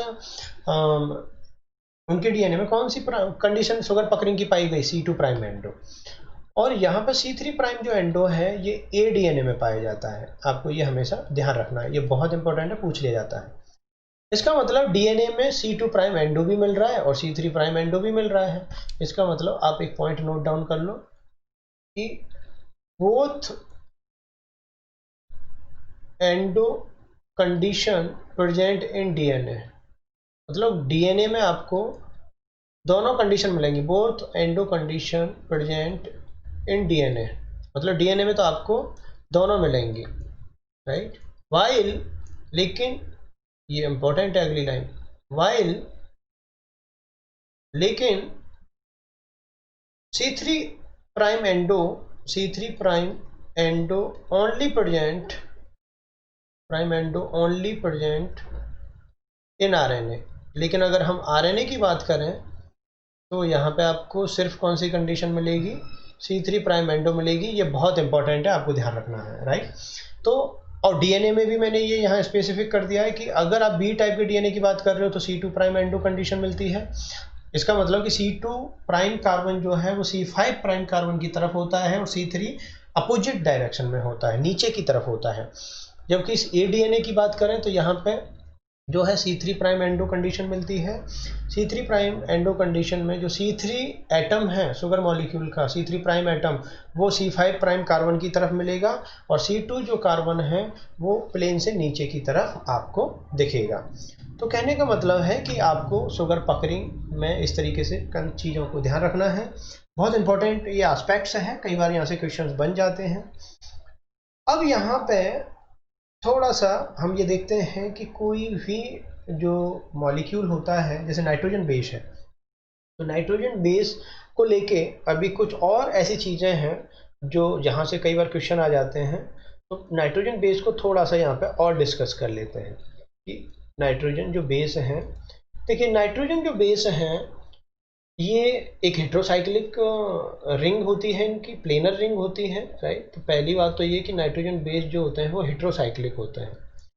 हेट्रोसाइक्लिक कहते हैं कि अगर रिंग स्ट्रक्चर में कार्बन और हाइड्रोजन के अलावा कुछ और एटम पाए जा रहे हैं तो वो हेट्रोसाइक्लिक कहलाते हैं और सारे के सारे एटम एक ही प्लेन में पाए जाते हैं, इसीलिए इनकी स्ट्रक्चर कैसी है, प्लेनर स्ट्रक्चर है। पहली चीज़ तो ये। दूसरी चीज़ ये कि इनका जो चार्ज है वो वेरी करता है। नाइट्रोजन बेस पे जो चार्ज है, कौन सा चार्ज है, पॉजिटिव चार्ज है, नेगेटिव चार्ज है, तो चार्ज जो है वो वेरी करता है, वेरी विद पीएच। आप जो है पीएच के साथ यहाँ पे डिफरेंट चार्ज देखोगे और ये बहुत ही एक इम्पॉर्टेंट पॉइंट हो जाता है, इसको थोड़ा सा यहाँ पे आपको देखना है। तो देखिए कैसे, अगर कोई नाइट्रोजन बेस जो है वो लो पीएच पे है, राइट। तो जैसे नाइट्रोजन ये है लो पीएच, और जब भी मैं बात करता हूँ लो पीएच, राइट, PS7 यहाँ पे है PS7 और इससे आगे जो है वो क्या हो गया, हाई पीएच, ठीक है। तो हमारी जो फिजियोलॉजिकल पीएच है वो 7 पॉइंट समथिंग, इस 7 के आस पास रहती है, 7.2 7.4 के अप्रॉक्सीमेट। तो हमारी जो फिजियोलॉजिकल पीएच है वो ये है। लो पीएच पे अगर आप नाइट्रोजन बेस को देखते हो, चाहे वो कोई सा भी नाइट्रोजन बेस हो, तो वहाँ लो पीएच पे अगर आप देखते हो तो लो पीएच पे क्या होगा, H+ की कंसंट्रेशन ज़्यादा होगी, कम होगी, ज़्यादा होगी। तो जब H+ की कंसंट्रेशन बहुत ज़्यादा होगी लो pH पे, तो वहाँ पे H+ की कंसंट्रेशन ज़्यादा होने के कारण प्रोटोनेशन होगा, तो प्रोटोनेशन आता है, राइट। प्रोटोनेशन कहते हैं कि नाइट्रोजन बेस के साथ प्रोटॉन अटैच होंगे, राइट। तो प्रोटोनेशन होगा, तो प्रोटोनेशन होने के कारण कौन सा चार्ज आ जाएगा, पॉजिटिव चार्ज आ जाएगा। ये आपको ध्यान रखना है, राइट, कि भाई जब भी आप नाइट्रोजन बेस का प्रोटोनेशन करोगे तो वहाँ पे कौन सा चार्ज आ जाएगा, पॉजिटिव चार्ज आ जाएगा। अब यहाँ पे कभी कभी यहाँ से क्वेश्चन आ जाता है कि भाई जो प्रोटोनेशन है वो कहाँ पे होता है, वो कौन सी पोजीशन है जहाँ पे प्रोटोनेशन होगा। तो ये बड़ा ही एक इम्पॉर्टेंट एस्पेक्ट है कि आप जब भी जो है आप प्यूरिन की अगर बात करते हो, तो अगर आप प्यूरिन में देखोगे तो प्यूरिन और पायरिमिडीन दोनों में प्रोटोनेशन की पोजीशन अलग अलग है। तो प्यूरिन जो है वहाँ पे प्रोटोनेशन अलग होगा, पायरिमिडीन में प्रोटोनेशन अलग होगा। तो प्यूरिन में जो है प्रोटोनेशन की जो साइट है वो है N1, मतलब प्यूरिन का जो फर्स्ट पोजीशन पे जो नाइट्रोजन एटम है उसका प्रोटोनेशन होता है, और पायरिमिडीन में N3 पोजीशन मतलब थर्ड पोजीशन पर जो नाइट्रोजन होता है उसका प्रोटोनेशन होता है। तो ये जो प्रोटोनेशन की साइट है, मतलब जो पोजीशन है, ये बड़ी इंपॉर्टेंट है, आपको इसको ध्यान रखना है। साइट ऑफ प्रोटोनेशन कहते हैं। तो लो पीएच पे आपने देखा, अगर आप लो पीएच पे किसी नाइट्रोजन बेस को रखते हो तो वहाँ पे लो पीएच पे H+ की कंसंट्रेशन बहुत ज़्यादा होती है, और H+ की कंसंट्रेशन बहुत ज़्यादा होने के कारण वहाँ प्रोटोनेशन होगा। कौन सी साइड पे होगा, प्यूरिन में N1 पोजीशन पे होगा और पायरिमिडीन में N3 पोजीशन पे होगा। और जब किसी भी मॉलिक्यूल के साथ प्रोटॉन बाइंड होता है तो वहाँ पे उस मॉलिक्यूल के अंदर फाइनली आपको कौन सा चार्ज डेवलप होगा, पॉजिटिव चार्ज। इसका मतलब लो पीएच पे नाइट्रोजन बेस कौन सा चार्ज रखते हैं, पॉजिटिव चार्ज रखते हैं, राइट। फिजियोलॉजिकल पीएच पे इसका मतलब यहाँ पे जो ओवरऑल चार्ज आया वो पॉजिटिव चार्ज आ गया, ठीक है। अब आप फिजियोलॉजिकल पीएच, अब जब भी मैं बात करता हूँ physiological pH, it means I am talking about approximately near to 7, क्योंकि हमारी फिजियोलॉजिकल पीएच 7.2 से 7.4 के भी आसपास होती है। तो यहाँ पे नाइट्रोजन बेस के ऊपर जो चार्ज होता है फिजियोलॉजिकल पीएच पे वो 0 होता है, यहाँ कोई चार्ज उन पर नहीं पाया जाता है, ठीक है। तो न्यूट्रल होते हैं यहाँ पे। अब हाई पीएच पे अगर मैं देखूंगा तो हाई पीएच पे लो पीएच का जस्ट उल्टा कर दो, तो हाई पीएच पे जो नाइट्रोजन बेस होंगे उनके चारों तरफ H+ आयन की कंसंट्रेशन क्या होगी, कम होगी। तो यहाँ पे H+ आयन की जो कंसंट्रेशन है H+ लो कंसंट्रेशन, ठीक है। तो कंसंट्रेशन यहाँ पे डाउन हुई है। जब यहाँ पे डाउन हुई है तो यहाँ पे प्रोटोनेशन होगा या डीप्रोटोनेशन होगा, तो यहाँ पे डीप्रोटोनेशन होगा। तो यहाँ जब डीप्रोटोनेशन होगा तो डीप्रोटोनेशन के कारण नाइट्रोजन बेस से H+ जो है वो निकलेंगे। जो भी कभी डीप्रोटोनेशन होगा, डीप्रोटोनेशन कहते हैं कि H+ आयन का वहाँ से निकलना। तो जब H+ आयन वहाँ से निकलेंगे तो वहाँ पे ओवरऑल क्या है, नेगेटिव चार्ज मौजूद हो, क्योंकि पॉजिटिव चार्ज तो वहाँ से निकल रहा है, तो नेगेटिव चार्ज वहाँ पे मौजूद होगा। तो फाइनली हाई पीएच पे नाइट्रोजन बेस पे कौन सा चार्ज आ जाएगा, नेगेटिव चार्ज आ जाएगा, ठीक है।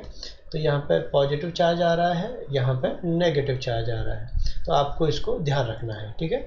तो नाइट्रोजन जो बेस हैं वो पीएच के हिसाब से किस तरीके से अपना चार्ज वेरी करते हैं, ये यहाँ देखा। एक चीज़ और आपको ध्यान रखनी है कि इनके चार्ज के हिसाब से इनकी पेयरिंग पोटेंशियल भी चेंज होता है।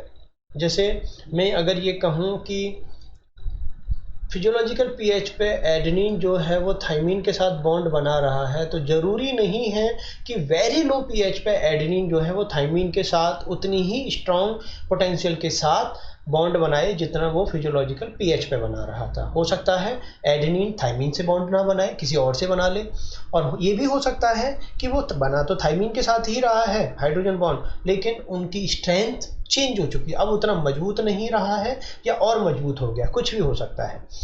सेम सिचुएशन हाई पीएच पे रहेगी। इसका मतलब ये पॉइंट आपको ध्यान रखना है कि फिजियोलॉजिकल पीएच पे जो सिचुएशन पाई जा रही है पेयरिंग की, नाइट्रोजन बेस जो दूसरे नाइट्रोजन बेस के साथ पेयरिंग कर रहा है, तो ये जो पेयरिंग नेचर है, ये पेयरिंग नेचर जो है पीएच से प्रभावित होती है, ठीक है। तो पेयरिंग पोटेंशियल जो है चेंज होता है। नाइट्रोजन बेस में एक बहुत ही इंपॉर्टेंट जो है चीज है उसको भी हम आगे यहाँ डिस्कस करेंगे।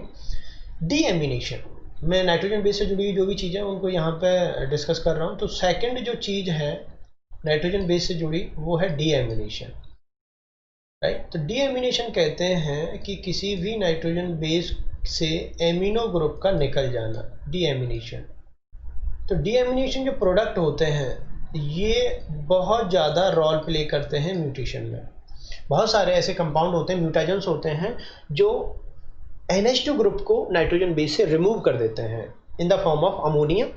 तो डीएमिनेशन जो है, कोई भी नाइट्रोजन बेस हो, उस नाइट्रोजन बेस से अगर NH2 ग्रुप निकल रहा है, राइट, तो वहाँ से अगर NH2 ग्रुप जो है in the form of ammonia निकल रहा है, या तो आप इस तरीके से दिखा सकते हो -NH2, या फिर in the form of ammonia वो वहाँ से निकलता है, तो जो प्रोडक्ट बचेगा उनको कहते हैं डीएमिनेटिंग प्रोडक्ट, राइट। तो डीएमिनेटिंग प्रोडक्ट, और ये जो डीएमिनेटिंग प्रोडक्ट हैं ये रिफ्लेक्ट करते हैं डिफरेंट पेयरिंग पार्टनर।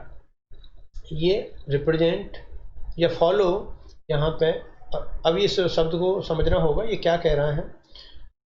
दी डीएमिनेटिंग प्रोडक्ट सो पेयरिंग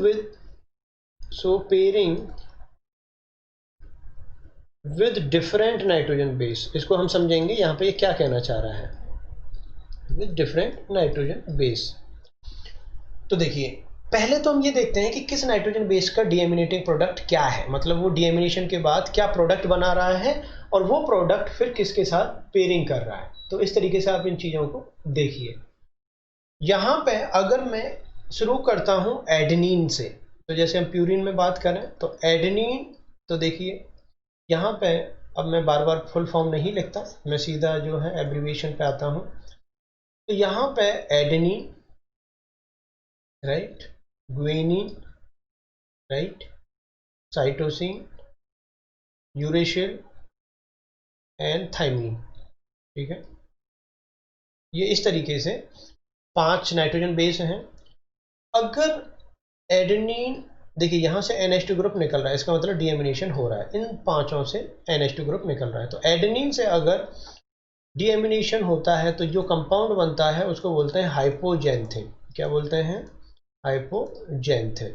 ये बहुत ही, इसको शो करते हैं HX।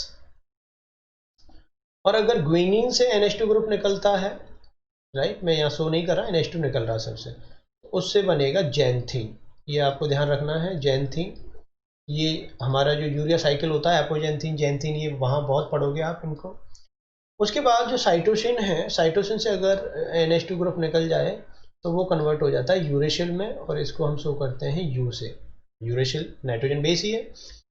यूरेशिल और थाइमीन, इनका डीएमिनेशन नहीं होता, नो डीएमिनेशन। ये हमेशा आपको याद रखना है कि इनका डीएमिनेशन नहीं होता। कई बार वो पूछ लेता है कि यूरेशिल के डीएमिनेशन से कौन सा प्रोडक्ट बनेगा, तो आपको ध्यान रखना है यूरेशिल और थाइमीन, इनका कोई डीएमिनेशन नहीं होता। तो यहाँ पे अब देखिए, अगर एडेनिन से हाइपोजेंथिन बन रहा है तो ये हाइपोजेंथिन किससे बना? एडेनिन से बना। एडेनिन यूजुअली किसके साथ पेयर करता है? थाइमीन के साथ पेयर करता है, जबकि जो हाइपोजेंथिन है वो थाइमीन के साथ पेयर नहीं करेगा, ये पेयर करता है पेयर विद साइटोसिन, राइट। तो ये किसके साथ पेयर शो करेगा? साइटोसिन के साथ पेयर शो करेगा, ठीक है। तो अब होगा क्या कि मान लो एडेनिन और थाइमीन डीएनए में किसी भी जगह पे ये नाइट्रोजन बेस लगे हुए हैं, वहाँ पे जो एडेनिन है वो हाइपोजेंथिन में कन्वर्ट हो गया, तो अगले डीएनए रेप्लिकेशन राउंड में हाइपोजेंथिन जहाँ भी लगा हुआ है उसके साथ क्या आ जाएगा? साइटोसिन आ जाएगा। और इसका मतलब कि वहाँ पहले एडेनिन और थाइमीन हुआ करता था, लेकिन अब क्या आ गया? वहाँ साइटोसिन आ गया। इस तरीके से वहाँ पे म्यूटेशन कॉज हो जाते हैं, राइट। तो जो डीएमिनेटिव प्रोडक्ट हैं, जो डीएमिनेशन करते हैं, वो इस तरीके से म्यूटेशन शो करते हैं, म्यूटेशन कॉज करते हैं, ठीक है। इसको हम म्यूटेशन में पढ़ेंगे बहुत डिटेल। यहाँ पे बस आपको समझाने के पॉइंट ऑफ व्यू से ये चीज़ें हमने यहाँ रखी थी। अगर आप जो है ग्वेनिन के नाइट्रोजन डीएमिनेटिंग प्रोडक्ट को देखो तो इसका जो डीएमिनेटिंग प्रोडक्ट है वो होता है जैंथिन।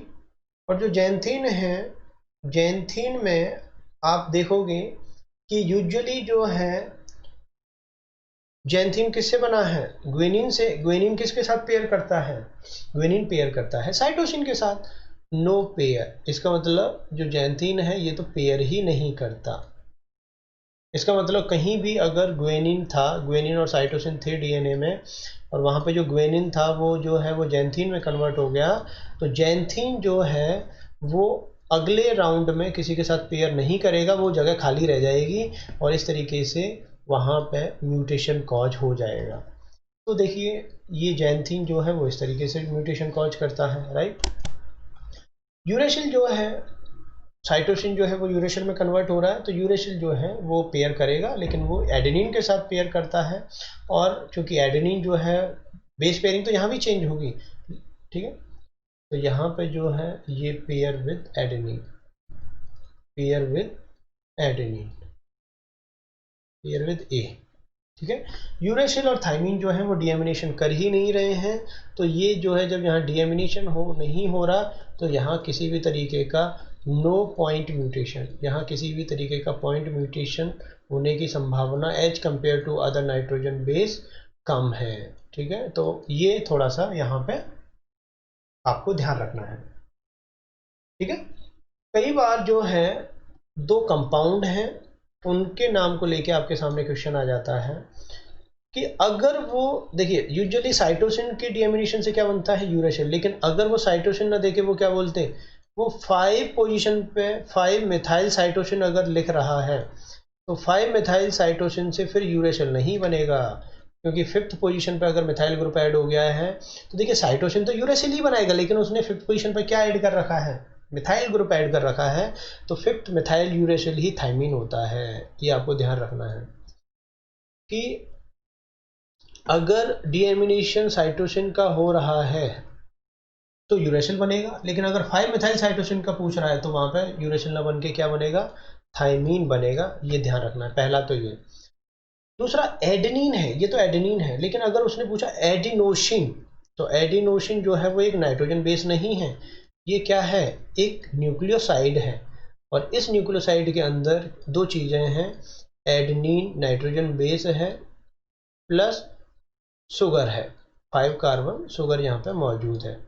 तो एडिनोसिन का अगर आप डीएमिनेशन करते हो तो ऑब्वियसली एमिनो ग्रुप तो वो नाइट्रोजन बेस से ही निकल रहा है, लेकिन चूंकि वहाँ पे शुगर और जुड़ा हुआ है, इसलिए यहाँ पे अब जो है हाइपोजेंथीन प्लस शुगर एच, क्योंकि एडेनिन से जो नाइट्रोजन NH2 ग्रुप निकला तो वो किस में कन्वर्ट हुआ, हाइपोजेंथीन में, लेकिन उसके साथ और क्या जुड़ा हुआ है, शुगर भी जुड़ा हुआ है। तो हाइपोजेंथीन और शुगर जब दोनों जुड़े हुए होते हैं तो इसी को बोलते हैं हम इनोशिन, ये याद रखना है। क्या बोलते हैं, इनोशिन। कई बार ये क्वेश्चन पूछ लिया जाता है, ये चीज़ आपको ध्यान रखनी है कि हाइपोजेंथीन जो है प्लस शुगर अगर ऐड है तो वही इनोशिन है। तो यहाँ से आपको जो है थोड़ा सा आइडिया लग गया कि जो नाइट्रोजन बेस हैं वो डीएमिनेशन से कौन से प्रोडक्ट बनाते हैं, डीएमिनेशन। अच्छा, डीएमिनेशन करने वाले जो एजेंट हैं, जो डीएमिनेशन को कॉज कर रहे हैं, एजेंट में जैसे HNO3 है, HNO2 है, नाइट्रस HNO2, HNO3, ये जो हैं डीएमिनेटिंग प्रोडक्ट रिएजेंट कहलाते हैं, मतलब ये डीएमिनेशन को इंड्यूस करते हैं, आपको ये ध्यान रखना है। वैसे ये सारी चीज़ें हम म्यूटेशन में भी पढ़ेंगे। और डीएमिनेशन के जो प्रोडक्ट हैं, ये जैसे ये है प्रोडक्ट डीएमिनेशन के, डीएमिनेटिंग प्रोडक्ट, और ये थे सबस्ट्रेट। और जो प्रोडक्ट हैं वो किस तरीके से बनने के बाद किसके साथ पेयरिंग कर रहे हैं, ये भी आपको ध्यान रखना है, क्योंकि यहाँ से कई बार क्वेश्चन पूछ लिया जाता है, या फिर ऑब्जेक्टिविटी में बहुत अच्छा क्वेश्चन वहाँ पे फ्रेम हो जाता है, राइट। नाइट्रोजन बेस में जब हम इन सारी चीज़ों को पढ़ रहे हैं तो हमें यहाँ पे एक चीज़ और ध्यान देनी पड़ेगी, वो है बेस पेयरिंग। अब बात थर्ड जो इम्पोर्टेंट पॉइंट आता है वो है बेस पेयरिंग, कि भाई जो नाइट्रोजन बेस हैं वो किस तरीके से पेयरिंग कर रहे हैं, base pairing in nitrogen base, ठीक है। तो देखिए नाइट्रोजन बेस की मैं स्ट्रक्चर आपके साथ इनिशियली वीडियो लेक्चर्स जब मैंने ये शुरू किया था तो वहाँ पे मैं adenine, guanine, cytosine, uracil, thymine, इनकी डिटेल स्ट्रक्चर्स को वहाँ डिस्कस कर चुका हूँ, बाकायदा नंबरिंग एटम्स की, ये सारी चीज़ें वहाँ। लेकिन यहाँ पे थोड़ा सा हम उन चीज़ों को थोड़ा रिकॉल करेंगे। तो देखिए, किसी भी नाइट्रोजन बेस में जो पेयरिंग होती है वो दो तरह की होती है, ये हमेशा याद रखना।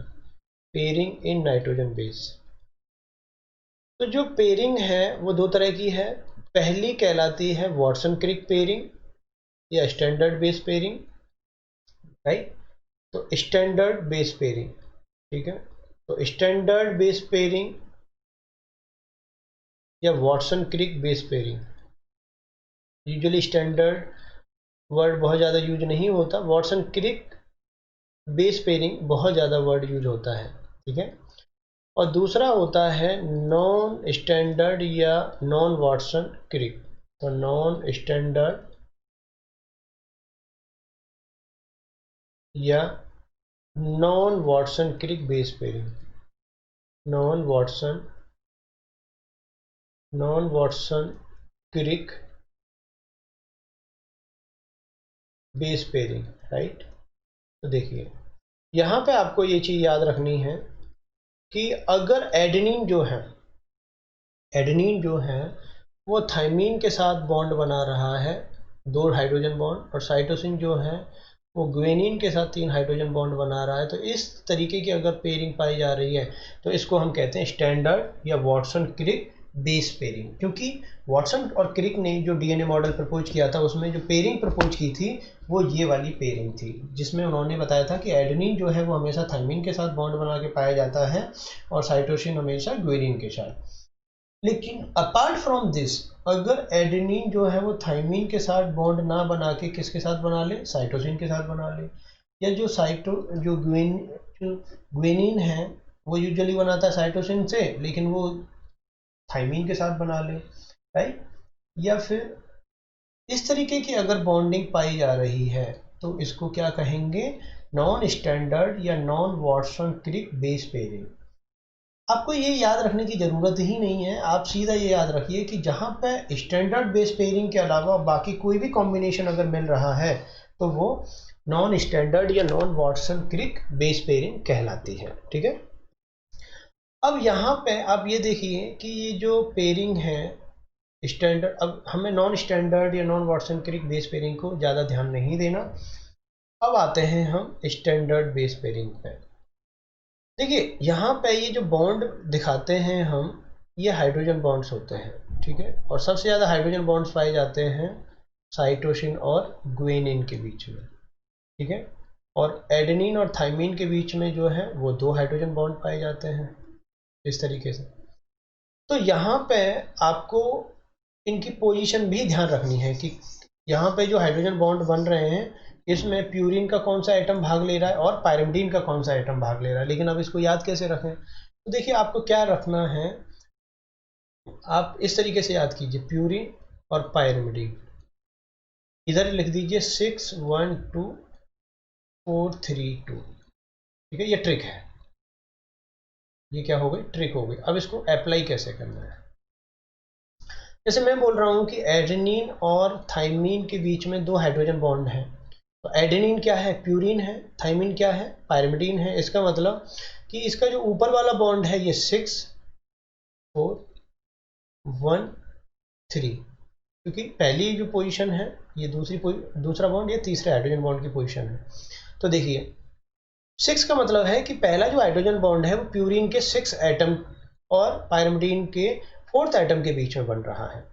जो दूसरा हाइड्रोजन बॉन्ड है वो प्यूरिन के या एडेनिन के 1st एटम और पायरिमिडीन के 3rd एटम के बीच में बन रहा है, राइट। तो इस तरीके से इसका ये मतलब होता है।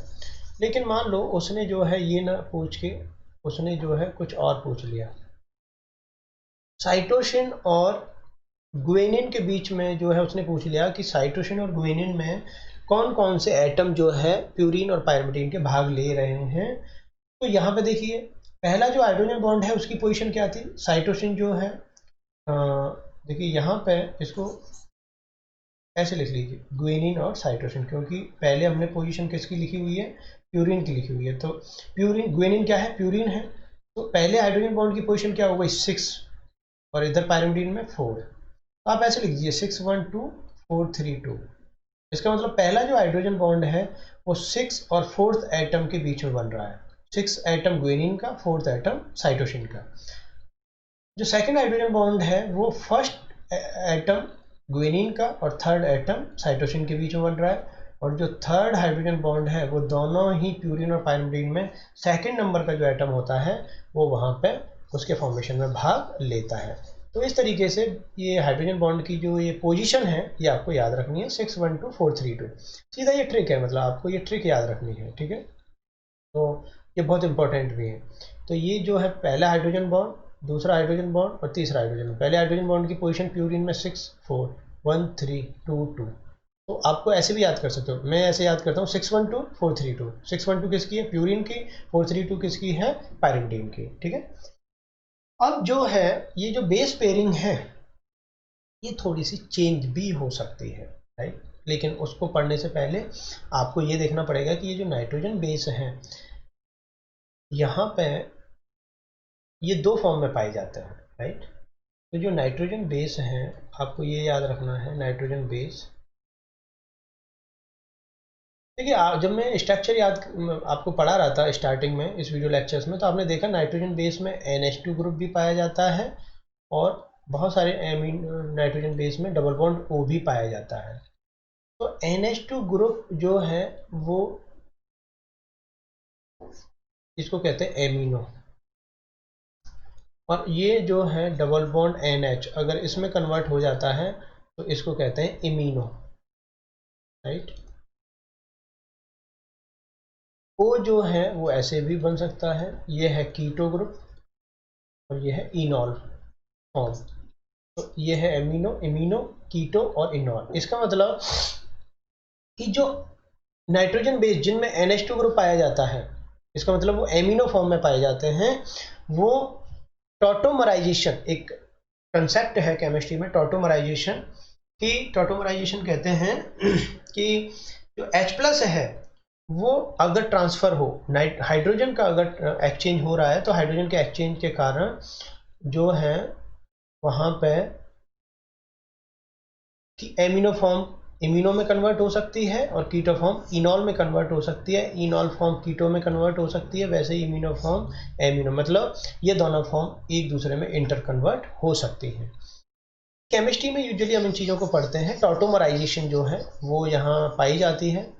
तो यहाँ पे होता क्या है कि आप जब नाइट्रोजन बेस को देखोगे तो नाइट्रोजन जो बेस है वो यहाँ पे हमारे पास 4 हैं, AGC T। अगर मैं DNA की बात कर रहा हूँ तो चूंकि मैं यूरेसिल को नहीं ले रहा, यहाँ पे मैं किसको लूँगा? थाइमिन को लूँगा। तो जो नाइट्रोजन बेस हैं इनकी स्टेबल फॉर्म, मतलब ये इनकी जो मेन फॉर्म है जिसमें ये सबसे ज़्यादा पाए जाते हैं वो अलग अलग है। अगर मैं एडेनिन की बात करूँ तो एडेनिन जो है वो एमिनो फॉर्म में सबसे ज़्यादा स्टेबल फॉर्म में पाया जाता है। अगर मैं ग्वेनिन की बात करूं तो ग्वेनिन कीटो फॉर्म में पाया जाता है, राइट। अगर मैं साइटोसिन की बात करूं तो साइटोसिन फिर से वही एमिनो फॉर्म में पाया जाता है। और अगर मैं थाइमिन की बात करूं तो थाइमिन भी कीटो फॉर्म में सबसे ज़्यादा स्टेबल पाया जाता है।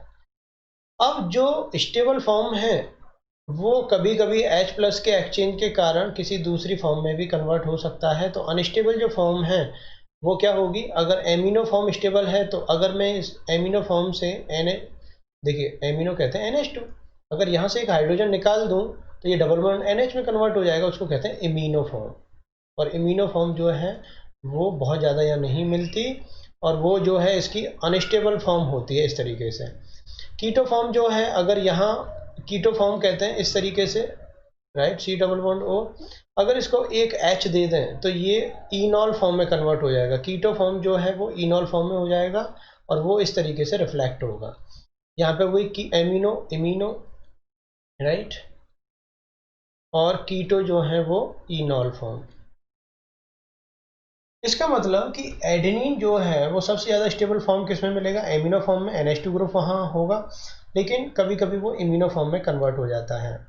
जो ग्वेनिन है वो कीटो फॉर्म में मिलेगा, डबल बॉन्ड C+O में, और वो जरूर हाइड्रोजन अगर उसको एक मिल जाती है, इसका मतलब हाइड्रोजन के ट्रांसफ़र से एमिनो इमीनो में कन्वर्ट हो सकता है और इमीनो एमिनो में, वैसे ही कीटो इनॉल में कन्वर्ट हो सकता है। इसका मतलब ये जो फॉर्म होती है स्टेबल और अनस्टेबल, ये इंटर कन्वर्टिंग होती है, लेकिन ज़्यादा कौन सी होगी, स्टेबल फॉर्म ज़्यादा पाई जाती है। ठीक है, तो ये इस तरीके से पाई जाती है।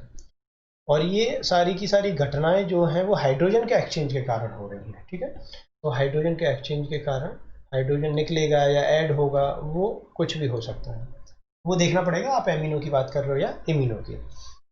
यहाँ पे आपको एक चीज़ हमेशा याद रखनी है कि जो एमिनो फॉर्म है, जैसे एडेनिन जो है वो थाइमिन के साथ बेस पेयरिंग कर रहा है, तो एमिनो फॉर्म देखिए, एमिनो फॉर्म किस फॉर्म में पाया जा रहा है, सॉरी एडेनिन किस फॉर्म में पाया जा रहा है, एमिनो फॉर्म में सबसे ज़्यादा स्टेबल है, और थाइमिन किस फॉर्म में पाया जा रहा है, कीटो फॉर्म में स्टेबल है। इसका मतलब नाइट्रोजन बेस जो बेस पेयरिंग करते हैं वो अपोजिट नेचर के स्टेबल फॉर्म के साथ करते हैं, राइट। क्यों, जैसे एडेनिन जो है वो एमिनो फॉर्म में था स्टेबल, और वो जिसके साथ पेयरिंग कर रहा है वो भी अपोजिट टाइप के स्टेबल।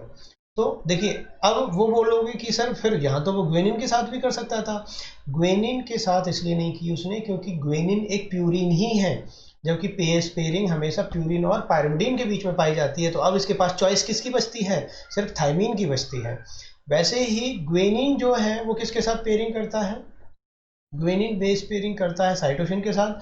तो ग्वेनिन अपने आप में क्या है, मोस्ट स्टेबल, वो कीटो फॉर्म में रहता है, और वो पेयरिंग किसके साथ कर रहा है, एमिनो के साथ। यही तो मैं कह रहा हूँ कि अपोजिट नेचर, अपोजिट नेचर मतलब प्यूरिन अगर है तो वो पायरिमिडीन, तो ये उसकी अपोजिट नेचर के साथ पेयरिंग करता है। तो देखिए, एडेनिन जो है वो खुद प्यूरिन है, तो वो पायरिमिडीन में जो अपोजिट नेचर है, तो पायरिमिडीन में उसके साथ दो ही ऑप्शन थे, साइटोसिन या थाइमीन।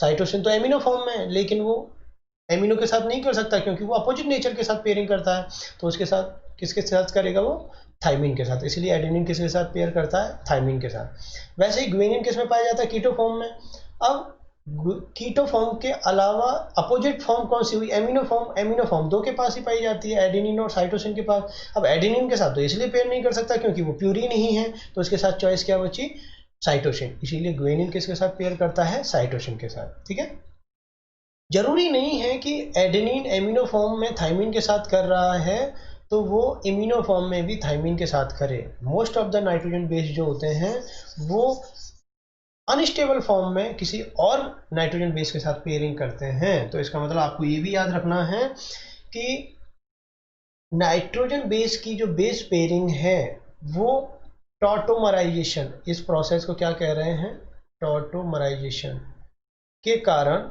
चेंज हो सकती है। इसका कहने का मतलब ये है कि टॉटोमराइजेशन कहते हैं एमिनो का एमिनो में या इम्यूनो का एमिनो में इंटर कन्वर्जन, और कीटो और इनॉल का आपस में इंटर कन्वर्जन, और due to transfer of H. ये टॉटोमराइजेशन क्यों होता है, due to transfer of H, कि hydrogen due to transfer of H, तो हाइड्रोजन के ट्रांसफर के कारण ये टॉटोमराइजेशन शो करते हैं। तो यहाँ पे अगर एडेनिन जो है वो थाइमिन के साथ पेयरिंग कर रहा है तो वो एमिनो फॉर्म में अगर थाइमिन के साथ कर रहा है तो ज़रूरी नहीं है कि वो इम्यूनो फॉर्म में भी थाइमिन के साथ करे। यूजुअली अनस्टेबल फॉर्म में वो जो है किसी डिफरेंट नाइट्रोजन बेस के साथ पेयरिंग करते हैं, राइट। तो यहाँ तक आते आते हमने न्यूक्लिक एसिड की जो एक जनरल स्ट्रक्चर है, नाइट्रोजन बेस के बारे में कुछ जो पॉइंट्स हैं वो हमने देखे, और नाइट्रोजन बेस के बीच में जो हाइड्रोजन बॉन्डिंग पाई जाती है, किन किन एटम्स की उन के बीच में वो हाइड्रोजन बॉन्डिंग्स होती है, ये सारी चीज़ें हमने यहाँ पे देखी। अब इससे आगे अब हम जब बढ़ते हैं तो हमारे सामने न्यूक्लिक एसिड, अब हम नाइट्रोजन बेस और इनके बारे में जितनी बातें थी वो यूजुअली हम कर चुके हैं। इसके बाद जो है अब हम बात करेंगे न्यूक्लिक एसिड की स्टेबिलिटी के बारे में, कि जो न्यूक्लिक एसिड है, और जब भी मैं बात करता हूँ न्यूक्लिक एसिड, यहाँ पे मैं बात मेनली डीएनए की करता हूँ, राइट। क्योंकि आरएनए जो है वो भी हमारा न्यूक्लिक एसिड में आता है, लेकिन आरएनए जब भी हम स्टेबिलिटी या फिर किसी भी तरीके के इफेक्ट को स्टडी करते हैं तो बेसिकली हम ज़्यादातर फोकस जो है वो डीएनए पे रखते हैं, क्योंकि एज ए जेनेटिक मटेरियल हमारा डीएनए काम करता है, और कुछ वहाँ पे हमें क्वेश्चंस भी देखने हैं। तो मैं नेक्स्ट वीडियो लेक्चर्स में न्यूक्लिक एसिड की स्टेबिलिटी को लेके जो डिफरेंट पैरामीटर्स हैं वो डिस्कस करेंगे।